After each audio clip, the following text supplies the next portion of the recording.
A gente tem esse ensinamento sobre meditar sem se fixar a nada, mas tem duas explicações para esse não se fixar a nada. Tem uma explicação correta que leva à iluminação e uma explicação incorreta que leva a ser como se é o samsara, novamente, né? A dar só uma pausa, né? Não produzir nenhuma reforma nos hábitos, não produzir nenhuma melhoria efetiva, não produzir nenhum resultado definitivo, apenas um estado temporário em que não há incomodação e depois como se fosse uma pausa, né? E depois segue adiante o samsara. Então, como não confundir esses dois estados, a gente vai começar a tratar disso agora.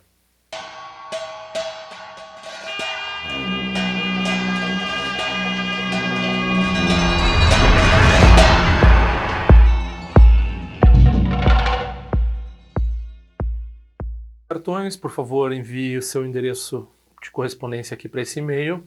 E se quiser fazer uma contribuição, pelo menos para cobrir os custos de envio ou então até para ajudar o canal de alguma forma, esse é o endereço aqui da patronagem. Por favor, compartilhem esses links, compartilhem esses vídeos, esse podcast. Peçam para as pessoas assinarem, curtam os vídeos, comentem.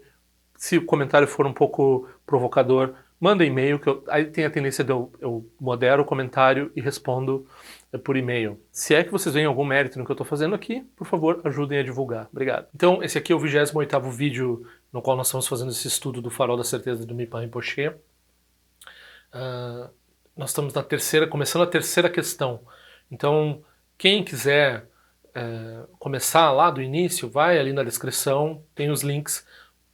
Normalmente quando, por exemplo, hoje tem um texto de apoio, eu tenho a tradução do texto de apoio lá nesse site, lá no meu site, tzal.org, tem o link certinho na descrição, dá para fazer acompanhamento também da lista dos vídeos na ordem correta, né? Algumas pessoas me perguntam no comentário, mas está ali na descrição, não está muito difícil de achar. E também não digo para as pessoas necessariamente começarem do começo, isso é um estudo difícil, de qualquer ponto que se comece, a gente vai tentar tratar, né, embora a gente esteja numa continuidade aqui, com relação ao vídeo anterior, no qual eu tratei um pouco dessa questão do Zen, né? Então nós vamos continuar falando sobre isso aqui e explicar bem o contexto dessa discussão, que é outro contexto, né? A gente não está debatendo com o Zen aqui, nesse momento. O verso 3.1 é: quando, ao se engajar na prática principal da visão, alguns dizem que não se deve aprender nada, o sentido de não aprender nada pode ser bem compreendido ou equivocadamente. Então, aqui é importante entender o que é prática principal da visão. Visão aqui não é experiência visionária, visão aqui é perspectiva, ou seja, entendimento da vacuidade, sabedoria. Okay? Então, normalmente se diz que no caminho do meio se atinge uma visão sem visão, porque todas as escolas têm uma doxa, né, que tem uma perspectiva, tem um viés, então a gente está estabelecendo o que é a visão do budismo, o que é o viés do budismo. E o viés do budismo é um viés sem viés. Então é por isso que a gente fala que não se deve aprender nada. Não tem nenhuma fixação a nenhum conteúdo, conceito ou ideia. É por isso que, né, então se fala em prática principal da visão. Então a prática principal da visão é a prática principal, de forma geral. Por que se fala prática principal? Porque tem as práticas anciliares, as práticas preliminares, todos os outros tipos de prática, que elas também são estabelecidas em termos de preparação, prática principal e dedicação de mérito. Então se a pessoa vai lá, faz uma oferenda numa tigela, ou se ela faz uma oferenda, ou se ela faz qualquer tipo de prática comum que a pessoa faz no Dharma, na vida cotidiana ou prática formal de meditação, por exemplo, focar num objeto, ela tem uma etapa preliminar, uma etapa principal e uma conclusão. Aqui a gente está falando da prática principal da visão, que é a prática principal de estabelecer qual é a prática definitiva, né? Qual é a prática última, qual é a prática dos Budas, prática principal da visão. A gente diz aqui, essa coisa assim, não se fixar a nada, não aprender nada, pode ser entendido correta ou incorretamente. Então 3.2.1.2.1.1, essa estrutura de números eu já expliquei, ela vem lá do comentário, né, que eles estabelecem todo o raciocínio do autor dentro de uma subdivisão de o que está sendo refutado, o que está sendo apresentado, né, subitens, assim, né. Então a primeira forma de entender, a forma de entender correta, é livre da elaboração dos 4 extremos. Quais são os 4 extremos? Os 4 extremos são a afirmação, a negação, tanto afirmação quanto negação, e nem afirmação nem negação, né? Isso é normalmente chamado de katuskoti. Um katuskoti é essa ideia de sim, não, tanto sim quanto não, nem sim nem não. Então são 4 formas são as apreensões modais, né? São as fixações que a gente pode ter. A gente pode ter a fixação de dizer existe, não existe, tanto existe quanto não existe, nem não existe, ok? Por exemplo, se a gente está falando de existência. Então qualquer uma dessas, né, quando a mente está livre dessas elaborações de afirmar, negar, tanto afirmar quanto negar, nem afirmar nem negar, é que ela está corretamente praticando a lei das fixações. Pois, na sabedoria, o texto original fala gnosis. Gnosis é a palavra grega para conhecimento, e aqui hoje está implicando conhecimento não dual, né? Então, na sabedoria, na mente dos seres sublimes, nada parece subsistir. Então não há um fenômeno, não há um substrato, não há uma essência, não há nada subjacente, não há nada no qual a gente pode se aferrar. Então o Trungpa Rinpoche tem essa bela forma de colocar isso, né? É que a má notícia é que a gente está em queda livre. E a boa notícia é que não tem chão. Então, isso aqui é o entendimento dessa coisa de não parecer nada subsistir, ok? Dessa forma, praticando dessa forma, assim, além das 4 formas dos 4 extremos, a fixação a características, a apreensão modal, né? Eu estou usando o tradutor usou a apreensão modal para traduzir Tenzin, né, que é fixação a características. Então, Zen tem essa ideia de segurar, né, e Tsen é Lakshasana, que é mais ou menos característica, não é bem predicado. A gente pode entrar nessa discussão no futuro, a gente provavelmente vai entrar em determinar bem o que está querendo dizer por características. Algumas pessoas traduzem como marcas ou sinais, né? Então, não sei o que, sim, sinais. Então é isso aqui, características, né? É Lakshasana ou Tsen. Quando a pessoa pratica assim, dessa forma, a fixação a características naturalmente cessa. Então não precisa ela se forçar a atingir um estado que ela não se fixe a características. Também, aqui, quando está falando fixação a características, uma das características, um dos sinais, né? Então quando a gente usa a palavra sinal, a gente está falando características com relação a todos os fenômenos. Com relação à prática, é a ideia de realização e não realização.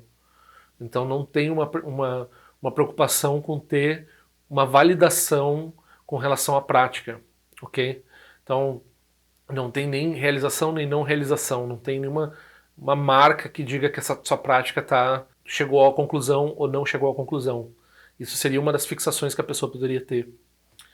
Então, é como olhar um céu vazio e luminoso, essa prática além dos 4 extremos. Então, quando você entende bem o que é não aprender nada. A segunda é o sistema da não-mente do Rashan. Então, aqui tem um indictment, tem uma condenação bem direta ao sistema do Rashan Mahayana, que, como eu já disse, representa o Zen, quando ele tentou entrar no Tibete. Se representa a totalidade do Zen, eu acho que não. Eu acho que hoje em dia a gente tem uma discussão grande com relação a se o Zen como um todo esposava a teoria do Rashan Mahayana, ou se o Rashan Mahayana estava esposando uma coisa que não é o Zen de forma alguma, ou, na visão que eu sustento, é que eu acho que parte do Zen, ou certos entendimentos do Zen, podem cair sobre a visão do Rashan Mahayana, que é condenado aqui pelos tibetanos, ok? Então, entender errado essa coisa de não apreensão é o sistema do Rashan. É o Zen que tentou entrar no Tibete. Não é o Zen de forma geral, é essa franquia específica do Rashan, ok? Mas é preciso entender bem o contexto aqui dessa afirmação no século XIX, né, quando o Mipan Rinpoche compôs esse texto, né? Aqui a gente está falando de uma tradição que ficou 1000 anos sem ver o Zen. Às vezes, hoje em dia, na erudição moderna, se fala que o Zen penetrou de algumas formas, foi contrabandeado para dentro do Tibete de várias formas, porque se acha alguns textos raros em algum lugar ou outro, então tem um pouco de erudição nesse sentido, ok. Mas, de forma geral, os tibetanos não entendiam geografia, não sabiam nem que o Japão existia, não estavam nem aí para o Shan, não tinham nenhuma vontade de debater com os sistemas que estavam vigentes em outros países naquele momento. Aqui o que acontece é basicamente o nosso oponente, que talvez seja o mesmo oponente nas outras questões, o nosso oponente tibetano, ele está dizendo que a nossa prática na tradição Nyingma, a nossa prática da grande perfeição, ela é o sistema do Rashan Mahayana. Essa é uma acusação comum que é feita contra a tradição Nyingma, que vocês são igual ao Zen. Então hoje em dia, é curioso, por outro lado, né, no mundo ecumênico de hoje, todo mundo quer se roçar na mandala da grande perfeição. Então, se a gente falar com uma pessoa do Theravada, eles vão dizer, na verdade, no fundo, quando a gente senta, a gente faz a prática de vocês, lá na tradição Nyingma, que é a grande perfeição. A gente tem muito respeito e a prática de vocês é a nossa prática. E daí o Zen vai dizer a mesma coisa. Não, na verdade, quando nós praticamos, quando vocês estão falando, vocês largam essas coisas tudo de visualização de deidade, gerar mérito, não sei mais o que, ficar girando rodinha de oração, aí vocês sentam, que nem a gente, e daí vocês praticam que nem a gente, essa grande perfeição de vocês, que é a nossa prática do Zen. É a mesma coisa.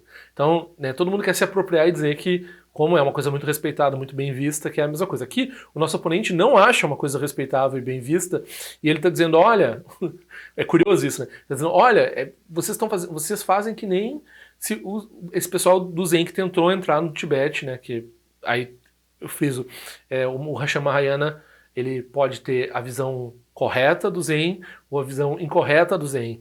E ele pode ter uma visão correta com relação à parte do Zen, mas de qualquer forma ele é objeto de refutação dos tibetanos na Nyingma e nas outras tradições. Então o que a gente está demonstrando aqui para o nosso oponente é que não, a nossa meditação dentro da tradição Nyingma não é a meditação da não-mente do Hashan Mahayana. Não é esse Zen que não conseguiu entrar no Tibete, que foi refutado por Kamalashila no debate para ver se o Zen entrava ou não no Tibete. Ok? Se o que em algum lugar, de alguma forma, dentro do Theravada, dentro do Zen, é parecido com o que na tradição Nyingma a gente chama de grande perfeição, isso é algo a ser estabelecido, isso é algo que é mérito deles, verem mérito na tradição da grande perfeição, ao ponto de dizer que a melhor prática deles é a nossa melhor prática também, ok? De forma geral, essas incursões ecumênicas, elas são cheias de perigo, né? Então, comparação religiosa não é prática religiosa, mas tem essa simpatia mútua, tem esse entendimento mútuo de certa forma. Aqui a gente precisa entender que o objeto da refutação do nosso oponente aqui não é o Zen. Ele está usando o Zen para nos atacar. O Zen lá do Hashan Mahayana, que pode não ser o Zen como todo, provavelmente não é o Zen como todo, é o Zen errado, ou é uma parte do Zen que a gente está dizendo que é errado no budismo tibetano, ok? Então a segunda forma de entender, que é essa forma equivocada, é o sistema da não-mente de Hashan, que é apenas permitir que a mente relaxe numa ausência livre de análise. Parece bom, né? Relaxar livre de análise. Então não tem nada na cabeça, né? Está em branco. E sem o aspecto da claridade e do discernimento penetrante. Então não tem uma inteligência, não tem uma luminosidade verdadeira na prática. Tem só um aspecto de ausência. Ok? Assim, o praticante segue um ser ordinário como uma pedra nas profundezas do oceano. Não é muito diferente praticar dessa forma do que praticar ser um ser inanimado. E segundo o budismo tibetano, tanto a tradição Nyingma quanto o nosso oponente, se a pessoa praticar dessa forma, ela não vai obter nenhum dos benefícios da prática budista, ela vai apenas dar uma pausa no samsara. Quando ela sair desse estado, vai estar tudo como estava antes, para ela e para todos os outros seres. Ela não traz benefício para si própria, nem benefício para os outros. Ok? Essa prática é um problema que é ensinado, tanto que é um problema que ele é ensinado que isso é um problema. Então, é comum, né? Tem várias formas de evitar. A gente vai falar de como que a gente evita esse tipo de meditação. Um deles é Guru Yoga, né? Tem a relação com o Guru de uma linhagem intocada, perfeita. Daí ele vai saber se você está praticando corretamente ou incorretamente no convívio com você, né? E também o que o nosso oponente adora é o entendimento intelectual. Então eles dizem, para você meditar sem cair nesse tipo de bobagem aqui, você precisa saber o que você está fazendo. Então você precisa estudar um bocado, vai cuidar de saber, e assim por diante. Então a gente vai ter uma visão qualificada aqui, e a gente não vai dizer na Nyingma que estudar não é importante. O Mipa Rinpoche vai dizer que se a pessoa não sabe o que ela está fazendo, é melhor ela estudar para saber o que ela está fazendo.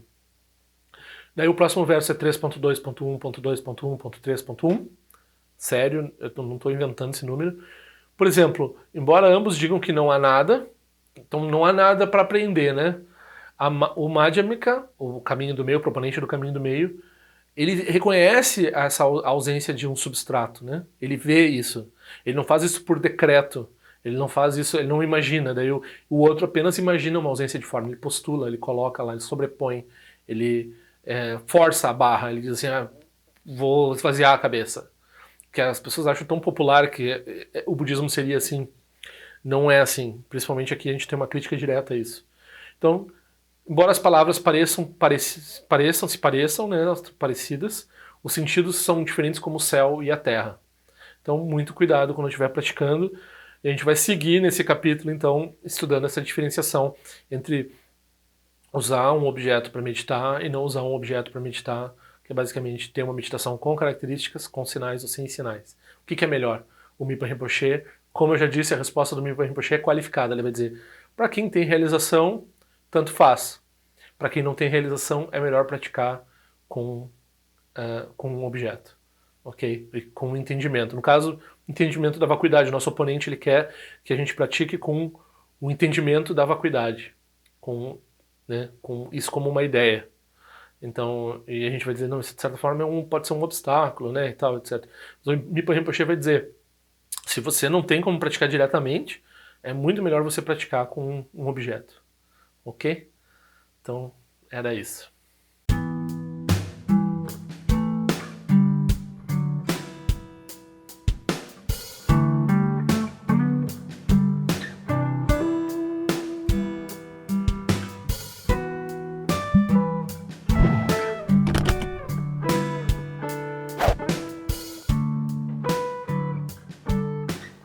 Ei, não esquece de se inscrever no meu canal, é importante para mim. Clica na sinetinha para receber a notificação e se quiser se inscreve no meu boletim informativo de alguma forma que eu ando fazendo, que eu ando pensando. Também para contribuir de alguma forma com esse canal, esse é o endereço. Eu espero que em breve nós nos vejamos na prática do Dharma. Ao longo de minhas muitas vidas e até este momento, todas as virtudes que tenho alcançado, inclusive o mérito gerado por esta prática e todas as que vier a conseguir, ofereço para o bem-estar dos seres sencientes. Possam a doença, a guerra, a fome e o sofrimento diminuir para todos os seres, enquanto sua sabedoria e compaixão aumentam nesta e em vidas futuras. Possa eu claramente perceber todas as experiências como sendo tão insubstanciais como o tecido do sonho durante a noite e imediatamente despertar para perceber a manifestação de sabedoria pura no surgir de cada fenômeno. Possa eu rapidamente alcançar a iluminação para trabalhar sem cessar pela liberação de todos os seres. Nirawe Korajinga Sumpano Neoma Lundi Kwene Tirezi Wantenjin Jasoeza Pekajar Padu Tenjurti Om Sochi Jamen Champene Jirasawa Kunchatu Zetai Bai Mediano Jutu Piamania Jogi Sasundatu Tenjurti Time Kwene Pema Sambao Sasura Gente no Pai Garjuan Shuku Peku Kose Destintes em Darshinju Jigmetu Jutru Panangue Wachatungo do Pateno Muyengue com Pamalora Sanelundu Tileta Tu Tenjurti Pemejasun Pemerisu Pemetan Lati Kusizuan Pemancho de Droma de Sojino Nibemelun de Drujurti Penenjoane Chimpote Payuri Nebadan de Basi Pechambundan Kuseja Sentenjurti Tuson Sanje Guru Rinpoche quando condado o Ajimbo Jabarche com seu tutor da poça só deve sortir de lá do sushi não se mueve de chuva dançam balão de dropa gelo uma rumba zaguru pema cede que loja som de loja aliança som de papel do jusho som não guarda miral do sungele show